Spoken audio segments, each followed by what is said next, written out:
So we can then come back. So this is what we did with the referees at that time.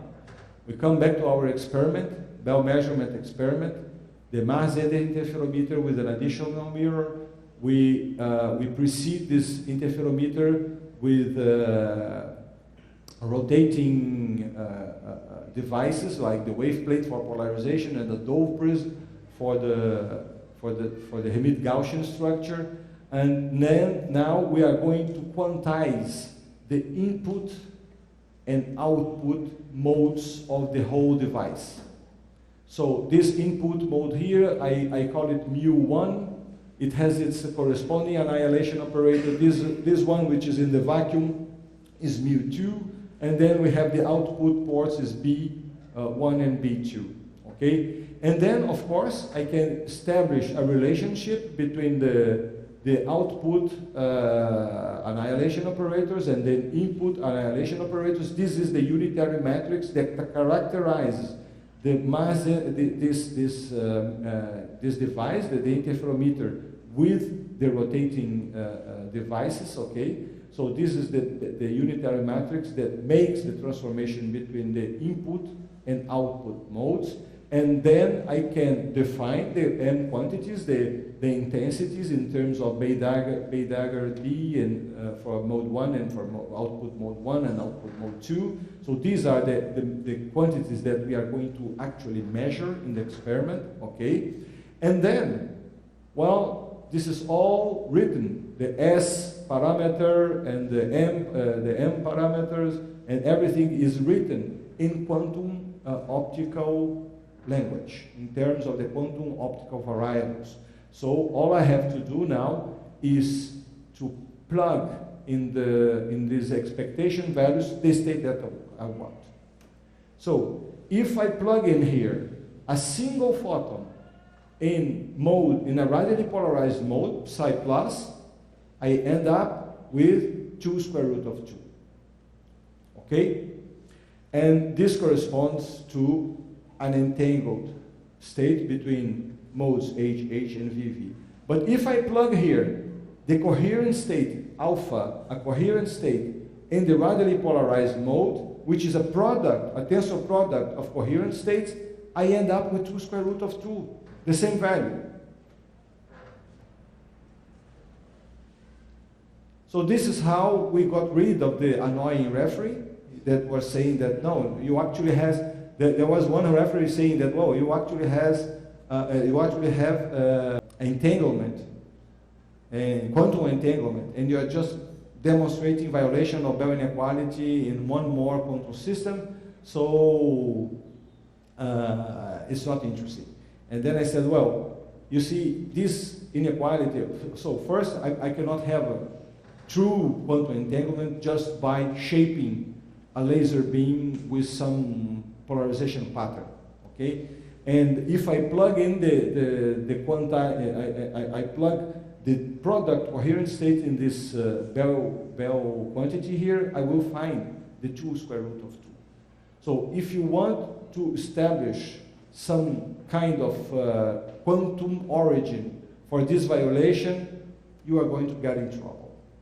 So this is a point where we have to stop and really take care about the physical meaning. So we established here, what we established here is a formal equivalence between the Bell inequality measurement that we do and the Bell with intensities, with intense beams, okay, with different degrees of freedom of an intense beam, and the Bell inequalities in quantum mechanics.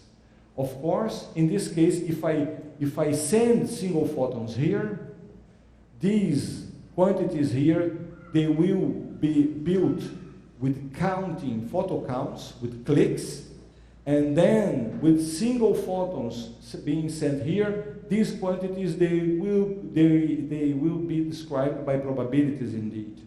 And then we fall in in the usual Bell inequality scenario, okay, in which at each outcome, you don't have 2 detectors giving you signal at the same time. So at each time, you have only click in one single detector, and the whole quantity must be, this violation here, must be interpreted in terms of an ensemble of measurements, okay? But when you use intense beams, you are going to get the same quantity, 2 square root of 2. But then you have photocurrents, okay? And ideally you can have signals in both beams simultaneously, okay? So even if you suppose a classical description of the electromagnetic field and for the photocurrent will be enough for you to understand this 2 square root of 2 factor here. So then, of course, we wanted to stress the importance of quantum entanglement and of coherence. So there are two aspects that must be that are important for the violation of the violation of the S equal to 2, S is smaller than 2. Okay, so in order to, there are two properties that are important. Either you have a Fock state, and then in this case you need entanglement. So in order to compare,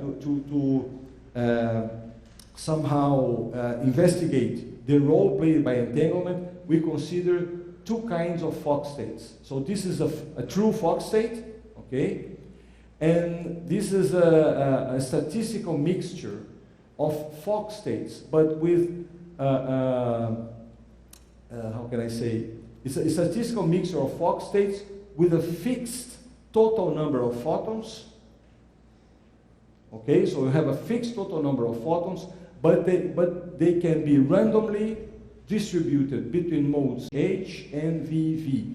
And this random distribution follows exactly the probability distribution associated, for example, to a coherent state. So this is a kind of no, not a coherent state, this is a binomial, I'm sorry. This is the binomial. So you have a total of n photons and you randomly distribute them between modes H and VV with the binomial distribution here, okay? So it has a well-defined total number of photons, but it doesn't have the superposition property that a true Fock state has, okay? And then, of course, we can define what we call also a generalization of the Werner state, which would be the following. Suppose that we mix the two modes, the two states here, okay, this one, which has classical photon correlation in the sense that it's just a probabilistic distribution of photons, and this one that is truly a superposition. And then in this case, you have, for example, a statistical mixture between those two with a weight p. So you take a quantity p, a fraction p for this one into the density matrix, and a fraction 1 minus p of this one into the density matrix. And we compute the quantity associated with the Bell inequality, the S quantity here. And what we get is this. So S is equal to 1 plus P square root of 2. So if I set P equal to 0, so I remove the Fock state in the radially polarized mode, and I only have this random, classical random distribution between the of the photons between the two modes, then I only end with S equal to square root of 2. So you don't go beyond the limit of 2, okay? And as you increase the proportion of the true Fock state in the radially polarized, it doesn't here, it's completely independent of the number of photons. It can be as large as you want. The result will be always the same. As you increase the factor P, then you may surpass 2 and reach the 2 square root of 2 when you get rid of the statistical mixture. Okay?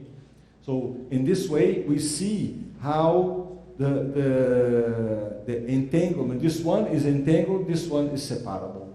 Okay? This one is separable. This is a convex sum of separable states. So it's separable. So we see how the entanglement can contributes to this violation in the case of Fock states. Okay. Now we have a different model. We want to see what is the effect of coherence in this violation. So we built this interesting model here, which is the following. Suppose that I'm going to prepare a partially non-separable mode by doing the following. So I send a laser beam prepared HH. It goes through a mass-ended interferometer. So here in the mass-ended interferometer, the output is a polarizing beam splitter. The H polarization with H Hermite Gaussian, it goes there and gets transmitted. Through this port here, it passes through a Dove prism that makes this H goes into a V, and through a wave plate that makes this H and goes into a V. Then here we have VV. V polarization is reflected, and those two, they get superposed here. But now, suppose that right here I contaminate the state. I put, instead of a perfect mirror, I put a partially reflecting, partially transmitting mirror. And I contaminate this beam with the light of an independent laser. So since it's an independent laser, it does not have phase coherence with the first one. Okay? It does not have phase coherence with the first one, and all you get here is what we call row coherence. So it's the density matrix that describes the output beam in this way. And this is how it is. Okay? It is the tensor product of a coherent state alpha in this mode H that did not have any contamination, so it was a coherent state from the start. Okay, and but in this state here, in this arm here, I inserted a mode VV with a certain amount of phase noise, phase and amplitude noise that comes from laser 2. So this is a statistical mixture, okay, of coherent states with random phase. So alpha is a complex number. Remember that alpha is the eigenvalue of the annihilation operator, it's a complex number, and this theta is the phase of this complex number here. Okay, so you can think as this as a modulus times some exponential, imaginary exponential factor here, and then you integrate all over. So it's all over the range of between 0 and 2 pi. So this would somehow model what is this whole coherence here, but then this amplitude here is a mix between the reflected amplitude that comes through this path with the randomly phase randomized amplitude that is transmitted through this port here. Okay, so this is a model for the quantum state of the beam going out of this interferometer, and as we compute the Bell-like inequality for the intensity measurement with this kind of state, guess what we get? We have this S equal to 1 plus the reflection coefficient of this mirror here. So if the mirror is perfect, we get R equal to 1, so we have 2 square root of 2. We are just blocking the contamination laser. If we leave the laser get in, so if R is equal to 0, we drop down to square root of 2. So it's below 2. Okay? And this kind of model, it shows what is the role played by coherence in violating this Bell-like inequality. Okay? So this Bell-like inequality is sensitive to coherence in the classical regime, in the intense beam regime, but is sensitive to true entanglement in the Fock state, which is the quantum regime for the electromagnetic field. Okay? So with this, I think I can end my lectures. I hope I could discuss some important points in this in discussing entanglement, in talking about entanglement in the electromagnetic field. Okay, in most of the electromagnetic field, It is true that entanglement is independent of the state space basis, okay? However, it does depend on the mode decomposition, or in other words, the way you input partitions, you make partitions in your physical system, okay? Fock states can be entangled in one mode structure, but not in another. The same holds true for squeeze states, okay? Coherent states are always factorized in any mode structure. And this is important. This is a further classical property of coherent states. Okay, so the coherent vector beams that we have been talking about. Okay, coherent vector beams. They can be classically entangled. So between geometers. But so what we mean here is the structural non-separability between the modes, okay? But it is quantum mechanically factorized, quantum optically factorized. So this is very important, okay? So we see that the photon number noise has some contribution, has some relevance to the discussion between to what extent the structural non-separability in the vector beams results in true quantum mechanical entanglement. Okay, so it is related to the photon number noise in the field. So a field with a well-defined number of photons is absolutely non-classical. It's a Fock state. Okay. So this is a state with a well-defined number of photons.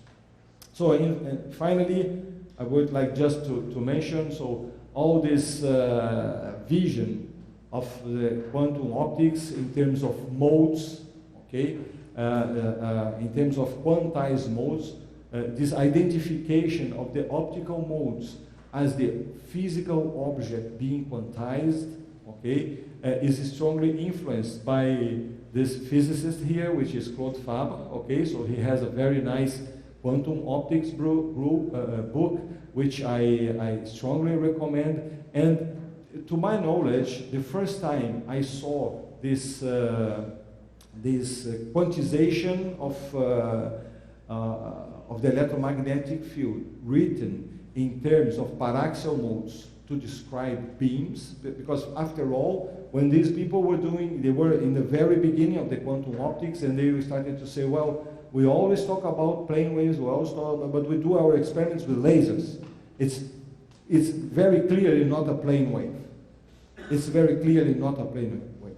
So he wanted to develop a quantum description that would resemble the object that we have on our optical table in the lab.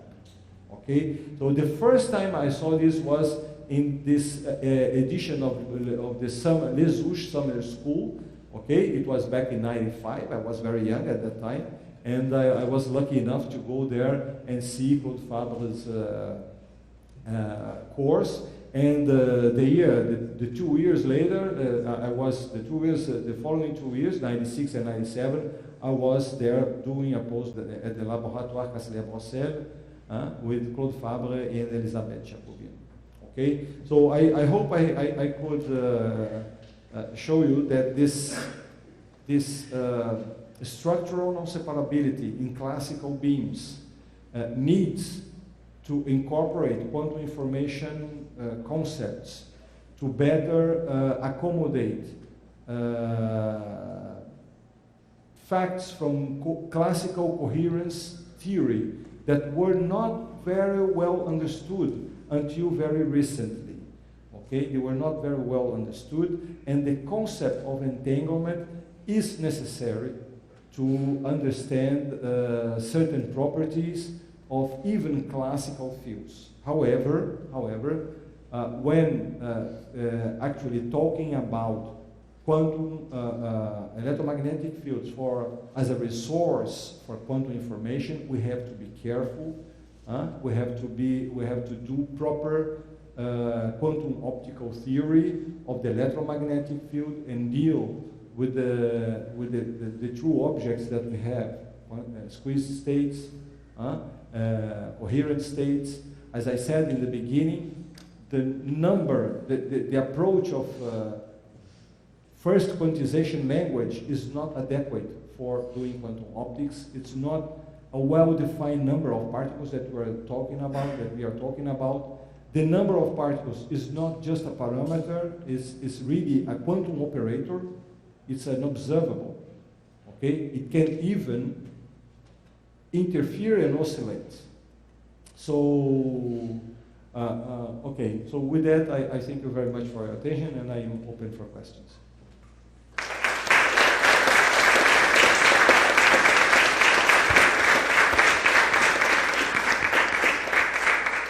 So, thank you, Zela. Questions? Just wait me to come here to come back. Okay.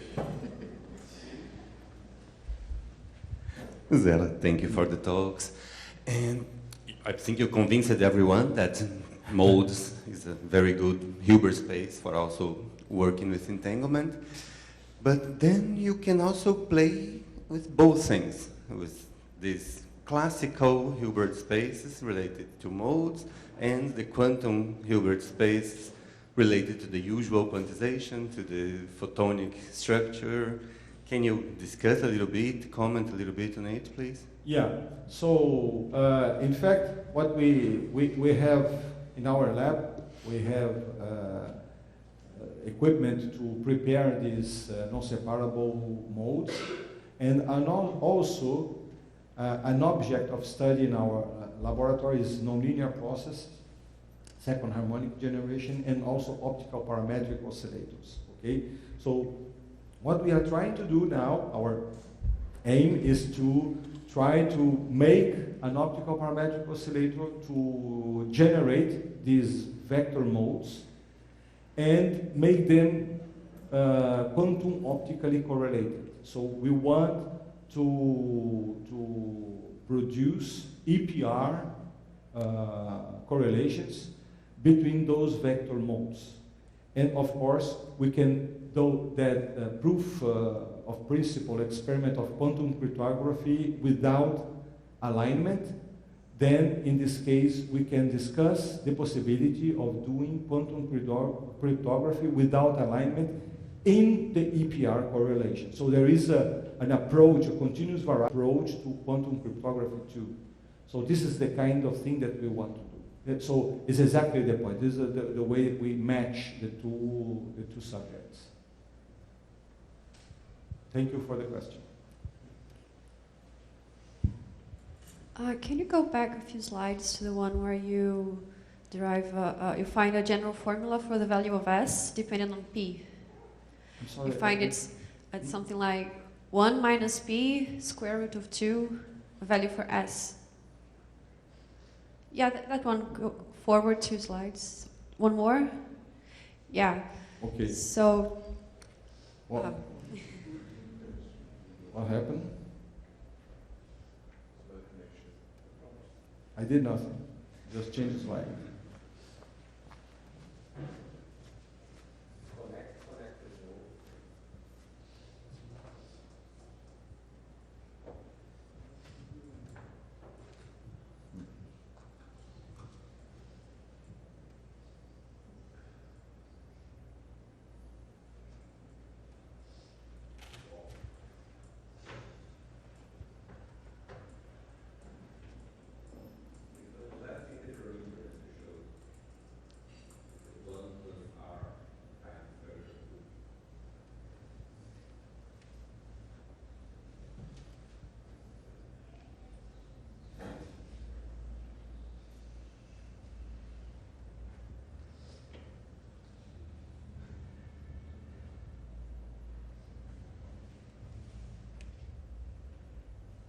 It's strange.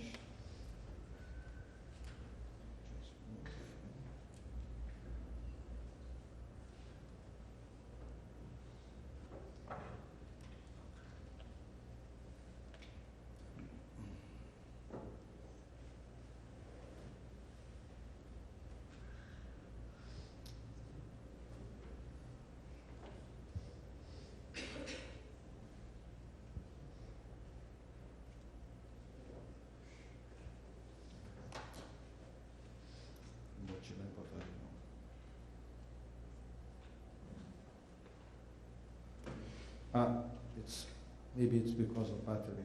It's running out of battery. Maybe it's. Okay. It was me, after all. Okay.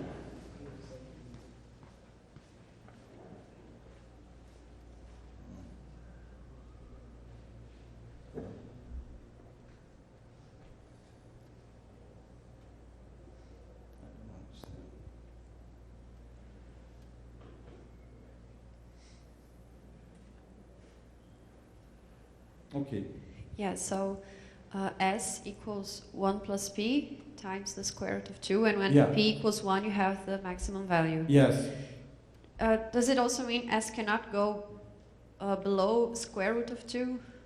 I mean, is the minimum value for P 0? Okay, good question. Why don't we go to 0? Yeah. When, for example, you don't go. I think that you don't go to 0 because this has some correlation. Still has some correlation, because it's a fixed number. It's a fixed number, total number of photons. Okay, so you still have some classical correlations here, and they may justify why you don't get this. So there is still some kind of correlation between position and spatial movement. All right. Okay, thanks. Yeah, sure. Is there any sense on talking about maximal geometric violation of your Bell-like inequality?